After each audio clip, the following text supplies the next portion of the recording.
એકવાર મુલ્લા અને તેના મિત્ર વચ્ચે લડાઈ થઈ ગઈ. બંને એકબીજાને ચોર, કંજૂસ, લુચ્ચો વગેરે વગેરે વગેરે બોલતા હતા. અચાનક મુલ્લાએ પેલા મિત્રના પરિવારના સભ્યોને ગાળો બોલવા માંડી કે તારા પિતાજી તો આવા છે, તેવા છે, તારી માતાજી આવા છે, તેવા છે, તારી બહેન આવી છે, તેવી છે. પેલો મિત્ર ચૂપચાપ સાંભળી રહ્યો. એ જોઈ ઘણા બધા લોકોને નવાઈ લાગી. પણ એક માણસે પેલા મિત્રને જઈને પૂછ્યું કે મુલ્લા તમારા પરિવાર વિશે આવું આવું બોલે છે, તો તમે કશું કહેતા કેમ નથી?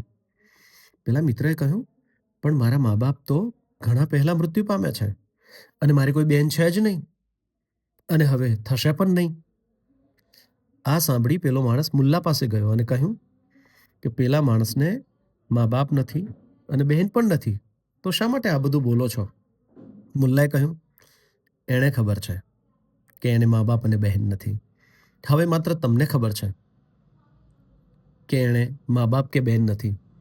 આ બીજા બધા સાંભળે છે એમને નથી ખબર ને?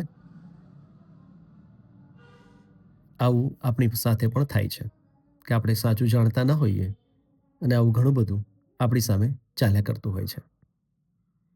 ગમ્યું? વહેંચી દો.